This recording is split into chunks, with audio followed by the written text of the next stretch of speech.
नमस्कार, सिटी हलचल news channel में आपका स्वागत है। आप देख रहे हैं सिटी हलचल, आपकी आवाज़। आज मोटे महादेव पर अधिकारियों की एक मीटिंग कांवड़ को लेकर की गई। हमारे सीओ साहब मौजूद हैं, एक्सएन साहब पीडब्ल्यूडी के मौजूद हैं, बीडीओ आपकी नजीबाबाद मौजूद है, ईओ सहारनपुर मौजूद है, एसडीओ साहब हमारे मौजूद हैं विद्युत विभाग से। तो हमारे लगभग सभी विभागों के लोग अधिकारी मौजूद हैं। ये लोग सब पिछली बार रहे हैं यहाँ पे। सभी लोगों ने ये पिछली बार जो मेला हुआ था शिवरात्रि का, उसमें सब लोग यहाँ पे थे, तो सबको अनुभव है। तो मैं भी उस समय धामपुर में था, मुझे भी यहाँ पे एक दिन पहले आने का मौका मिला था, लेकिन जाम की वजह से ऐसा फंस गए थे हम लोग, यहाँ पे निकलना मुश्किल हो गया था। तो जाम की एक बड़ी समस्या रहती है। तो इस बार आपके इंस्पेक्टर साहब मंडावली ने एक ऑल्टरनेट रास्ता बना रखा है दाना पानी के साथ में। तो उम्मीद है हम लोग को कि उसके रास्ते से आवागमन से हम लोग को इस जाम से निजात मिलेगा। और क्योंकि पिछली बार जो हुआ था शिवरात्रि का पर्व हुआ था, उस समय 2 साल गाँव के बाद में हुआ था, काफ़ी संख्या में भीड़ थी। तो इतनी उम्मीद नहीं थी यहाँ पे, लेकिन काफ़ी भीड़ थी। तो एक पुलिस प्रशासन की बहुत बड़ी चुनौती है कि हम भीड़ को कैसे मैनेजमेंट करेंगे यहाँ पे। और विभागों वाले जैसे पीडब्ल्यूडी के एक्शन साहब उधर रोड का निर्माण कर रहे हैं, वहाँ पे इधर चल रहा है, काम चल रहा है। और सफाई व्यवस्था के लिए हमारे ईओ साहब सहारनपुर और बीडीओ नजीबाबाद इसकी व्यवस्था करेंगे हम लोग पूरी। अभी से हम लोग सबकी ड्यूटियाँ लगा देंगे, कौन कौन किस पॉइंट्स में रहेगा। विद्युत विभाग के जो हैं वो अधिकारी रहेंगे यहाँ पे। जो विद्युत विभाग के रास्ते में जो हमारे तार खराब हैं या कोई और विद्युत विभाग की समस्याएं होंगी, उसको सबको नोट करेंगे और उसको जल्दी जल्दी हम लोग निराकरण करेंगे।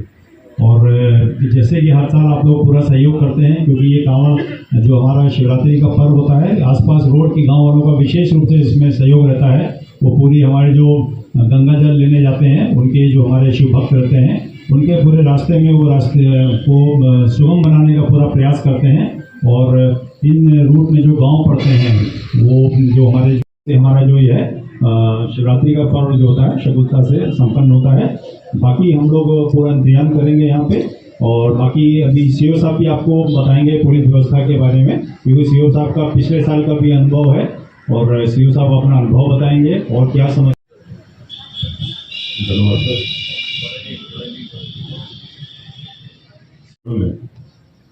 आयु सभी सम्मानित व्यक्ति, सबको पहले तो आपको सब लोगों को गणतंत्र दिवस की हार्दिक शुभकामनाएं। वैसे तो आप लोग सभी कांवड़ मदद करते हैं, सेवा भाव से मदद करते हैं, जैसे सभी लोग हिंदू लोग करते हैं।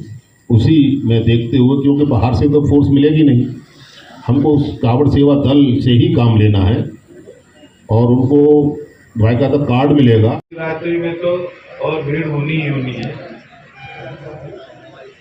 सकुशल श्रावण शिवरात्रि करके कांवड़ यात्री जिन रास्तों से जाते हैं, उनमें पड़ने वाले गांव, तो ऐसे लोगों का चयन किया गया जो कि हमारे सहयोगी के रूप में, जो कि बिना वर्दी में पुलिस वाले। हम लोग अगर वर्दी में पुलिस वाले हैं तो हमारे सहयोगी जो आप सब बैठे हैं बिना वर्दी के पुलिस वाले। आप लोगों के माध्यम से जो भोले भक्त इधर से गुजरेंगे, हम लोग ऐसी व्यवस्था उनको उपलब्ध कराएंगे कि उनको कोई असुविधा ना हो और रास्ते में यहाँ की व्यवस्था के बारे में वो चर्चा करते हुए जाएं, ऐसा हम लोगों का प्रयास है। विकसित होते हुए हो चुका है और आप देखेंगे कि संस्कारों में बहुत बदलाव।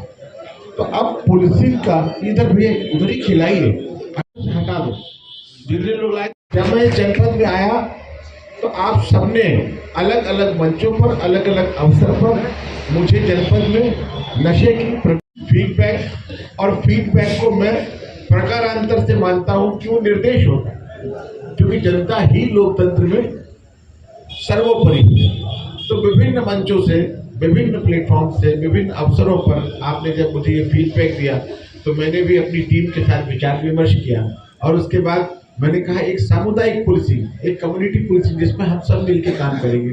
और नया सवेरा अभियान शुरू किया। नया सवेरा शब्द इसलिए मैंने चुना कि मेरे बच्चे जिनके जीवन में नशे का अंधेरा उतर आया है, उसमें एक नई रोशनी आए, इसलिए नया सवेरा।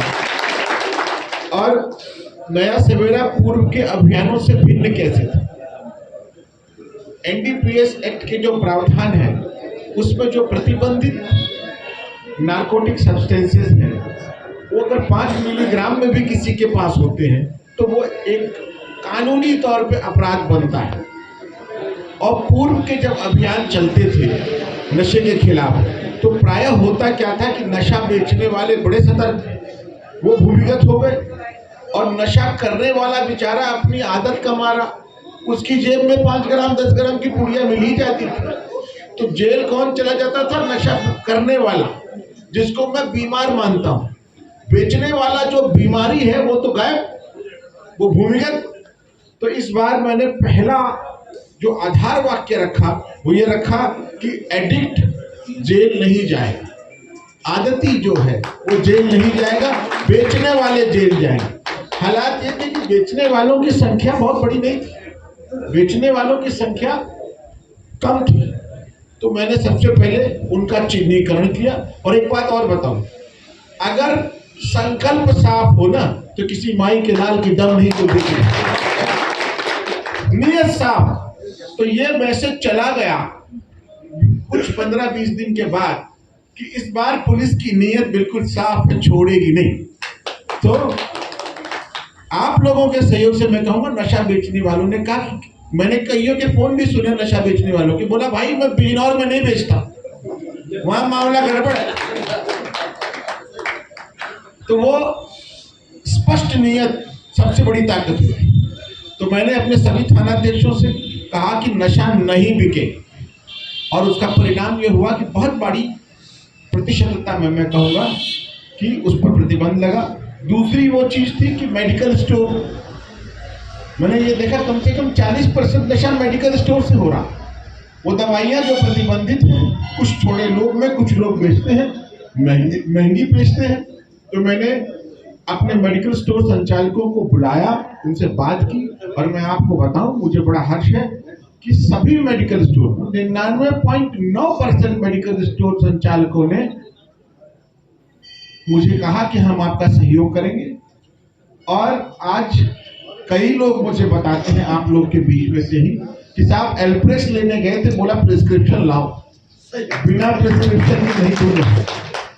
तो मेडिकल स्टोर संचालकों ने सहयोग किया। अभी कुछ हैं जिन पर मेरी निगाह है, जो कि अभी भी दूर दराज के गांवों में संचालन कर रहे हैं मेडिकल स्टोर्स का, और अभी शायद उनको लग रहा है कि वो बच जाएंगे, तो वो ना बचने के। तो उन तक भी संदेश पहुंच जाए, आपके माध्यम से पहुंच जाए। तो जब नशे की उपलब्धता कम हुई तो नए बच्चे तो कम से कम उसकी गिरफ्त में जाने से बचे, और जो अभी नए शौकीन थे, नए नए आए थे, उनको भी नहीं मिला तो उन्होंने कहा छोड़ो यार, नहीं करते। अब बच गए वही पुराने वाले बच्चे जो शायद इतने ज्यादा इस दलदल में घुस चुके थे कि उनको इसके बिना उनका शरीर उनका साथ नहीं दे रहा, क्योंकि ये उनकी शरीर की प्रक्रियाओं को भी निर्भर बना लेता है। तो उनके लिए फिर हमने शुरू किया आपके सहयोग से कि उनको चिन्हित करें, उनको घर जाएं। मैं कईयों के घर जाता हूं, उनसे बात करता हूं, वो तैयार हो जाते हैं कि हाँ साहब हम भी छोड़ना चाहते हैं। फिर नशा मुक्ति केंद्रों तक उनको भेजा जाए। तो इस पूरी प्रक्रिया में पहले ऐसे बच्चों के माँ बाप बहुत डरते थे, अरे पुलिस को पता चल गया मेरा लड़का ड्रग लेता है तो जेल भेज देंगे। लेकिन अब वो मेरे घर चले आते हैं कि साहब वो आपने उनको तो करा, हमारा लड़का भी थोड़ा भटक गया है, थोड़ी मदद हो जाती तो। मैं कहता तो चलो आऊंगा, नहीं तो मैं नहीं तो मेरे सीओ साहब जाते। तो धीरे धीरे ये बात बिल्कुल समझ लीजिए कि अगर किसी का लड़का भटक गया है तो वो डरे ना। हमारे नए सवेरे में हम एडिक्ट या भटके हुए बच्चे को वापस लाना हमारी पहली प्राथमिकता है। तो दो ही ऑप्शन, पहला था कि बेचने वालों की खैर नहीं, और नशा करने वाले जो बच्चे हैं वो अपने हैं, गैर नहीं। और मैं आप लोगों को साफ कहता हूं कि अगर कहीं बिक रहा है किसी को भी बता दो, मुझको बताना चाहो मुझे बता दो, एसपी साहब को बताना चाहो उनको बता दो। हमारी नियत साफ, हम छोड़ेंगे नहीं। और सबसे बड़ी चीज की उपलब्धता कम हो मेरी सीमाओं में। कुछ दुर्भाग्यपूर्ण घटनाएं भी हुई जब मेरी सीमा में नहीं मिल रहा था तो कुछ गजरौला चले गए। रोशनी और दूर दूर तक फैलेगी, दूसरे जनपदों तक जाएगी और अंततः हम सब मिलकर के इस नशे के दानव को बाहर निकाल देंगे। यही नया सवेरा है, कुछ खास नहीं। और बिना आपके सहयोग के संभव नहीं। कहीं बिक रहा है मुझे बता दीजिए, और किसी का बच्चा भटक गया है तो आइए मिलकर कोशिश करते हैं, आइए मिलकर कोशिश करते हैं। हम हथियार नहीं डालेंगे। शुरू में मुझे लगा कि चलो एक बार अवॉइड, दो बार अवॉइड, लेकिन जब सब तरफ तो बिजनौर जैसा जनपद, मिट्टी से जुड़ा जनपद, जहाँ किसानी खेती बुनियादी धंधा है, व्यवसाय है, वहां नशा घुस रहा है। फिर मुझे अचानक एक भयावह सी तस्वीर सुना था, पंजाब में बहुत नशा आ गया। हम के बिजनौर में कम से कम अब हम कोशिश करते हैं, हम सब मिलकर कोशिश करते हैं। मैं चला जाऊंगा लेकिन सभी को जाना पड़ता है, ट्रांसफर होता है, लेकिन कुछ ऐसा बोल जाऊं और कुछ आपकी को समझ में आ जाए तो आप आने वाले एसपी को भी फिर चैन से जीने नहीं दोगे कि साहब चलने दो, ये नया सवेरा बंद नहीं होगा। हम अपने जनपद में नशा पनपने नहीं देंगे। तो इसी विश्वास के साथ मैं आपके साथ संवाद करता हूं और मुझे पूरा मालूम है, मैं आपको खुला कहता हूं, कहीं बिक रहा हो तो बताओ, कोई भटक गया है तो बताओ। अब की मैंने सोचा, अभी तो 30 बच्चों के लिए हमने प्रयास किया था और इन 30 बच्चों के लिए हमने अपने संसाधनों से, लेकिन मुझे मालूम अब इसके बाद जो होगा, अगर मान लीजिए हमको 100 बच्चे भेजना तो बिजनौर में इतने दिल वाले हैं कि एक बच्चे के पीछे एक गार्जियन खड़ा हो जाएगा। अगर उसके पास, उसके परिवार में धन नहीं है, थोड़ा निर्धन परिवार का है, तो मैंने देख लिया है कि बिजनौर इतना हृदयवान है, इतना करुणा संपन्न है, इतना दिलवाला है कि एक बच्चे के पीछे एक अभिभावक, एक गार्जियन खुद ही स्पॉन्सर करेगा कि ठीक 6,000 रुपए इसके नशा मुक्ति महीने का खर्चा मैं उठाऊंगा। 3-4 महीने की तो बात है, एक नेक काम तो होगा, एक बच्चा तो बचेगा और प्रकारांतर से अपराध घटेगा। ये दलदल है। वो बच्चा पहले तो अपनी खुराक की चोरी के लिए घर में चोरी करता है, फिर पुलिस जेल भेज देती है, फिर उसके बाद जेल से निकल जेल में कुछ बुरी गुस्साई में पड़ता है, बाहर निकल के आता है तो अब उसको तारीख पर वकील का खर्चा चुकाना है, अब और खर्चा पड़ा, अब वो अगल बगल में किसी का गेट उखाड़ लेता है, किसी का पंप खोल लेता है, किसी का कुछ और चोरी कर लेता है, और इस प्रकार से नशे से अपराध और छोटे अपराध से बड़े अपराध और क्रमशः फिर उसको हम हिस्ट्री शीटर बना देते हैं, फिर गुंडा बन जाएगा, फिर जिला बदर हो जाएगा। तो मैंने कहा भाई अपने घर के बच्चों के साथ ये बुरा व्यवहार ठीक नहीं। तो कुल मिला के फलसफा ये है कि हम नशे को अपराध की जननी मानते हैं। एक जब आप एक बच्चे को, मैंने कहा कि समाज, ये समाज की ताकत है कि हम सब मिलकर कर रहे हैं। और मुझे मालूम है जब मैं कहूंगा कि एक बच्चा और है, गरीब परिवार का है, इसको नशा मुक्ति केंद्र भेजा गया है, इसका कुछ 6,000-7,000 रुपए महीने के खर्चा कोई वॉलेंटियर कर रहा है। मुझे मालूम है 46 लाख आबादी है मेरे जनपद की, बहुत दिल वाले हैं। तो क्या साहब हम कर, और अभी मेरे पास कई प्रस्ताव है कि साहब अगली बार एक बच्चा मेरे नाम कर दो, मैं भेजूंगा उसका खर्चा। तो इसी तरह इसको मैं कहता हूँ, ये कम्युनिटी पुलिसिंग, ये है सामुदायिक पुलिसिंग, ये है लोकतंत्र की पुलिसिंग। ये अंग्रेजों की पुलिसिंग नहीं कि गांव लोग कहते साहब चौकीदार पूरा गांव भाग जाता था। हमें ऐसी पुलिस नहीं चाहिए जिससे घर के लोग भाग जाएं, हमें ऐसी पुलिस चाहिए जिसके पास लोग आए। आज ये लोकतंत्र की पुलिस है, ऐसी पुलिस होनी चाहिए कि आप मेरे ऊपर, मेरे घर में घुस के बोलो कि साहब ये गलत हो रहा है, रोको इसको। हमारी बात नहीं सुनोगे तो ठीक नहीं होगा।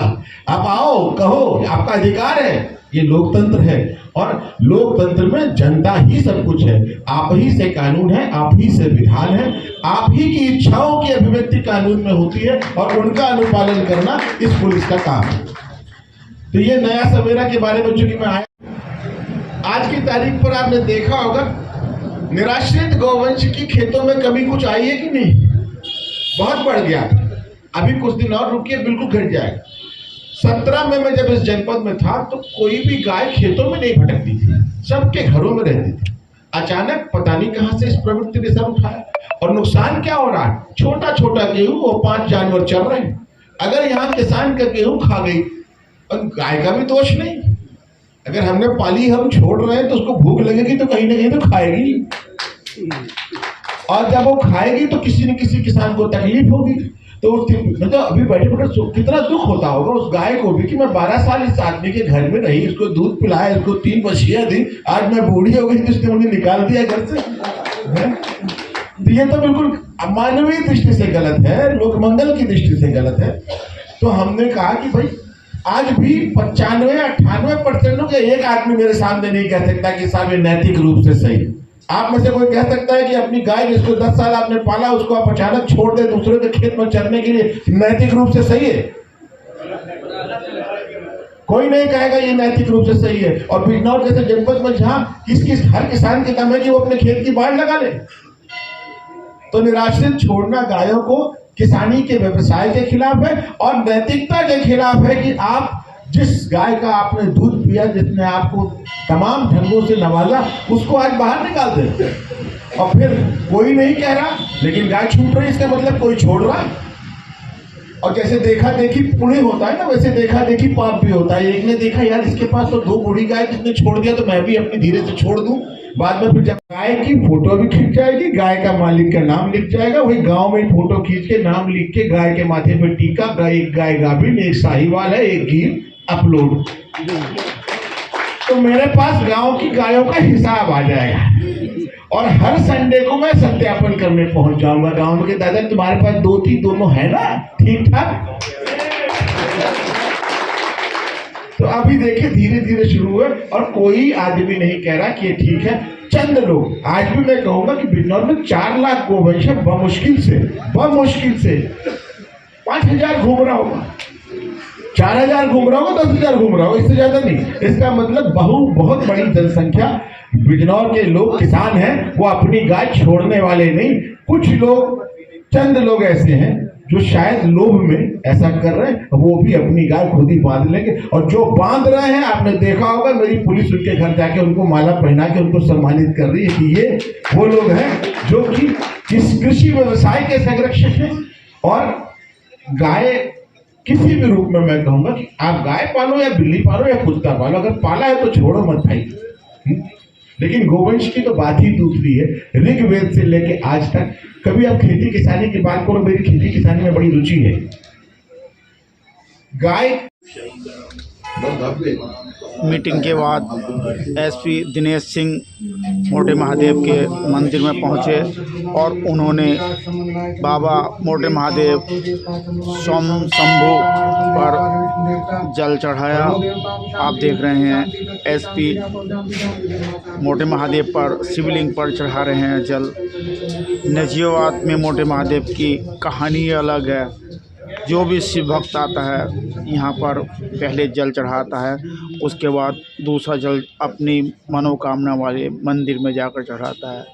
पहला जल शिवरात्रि के महीने में नजियाबाद में ही चढ़ता है।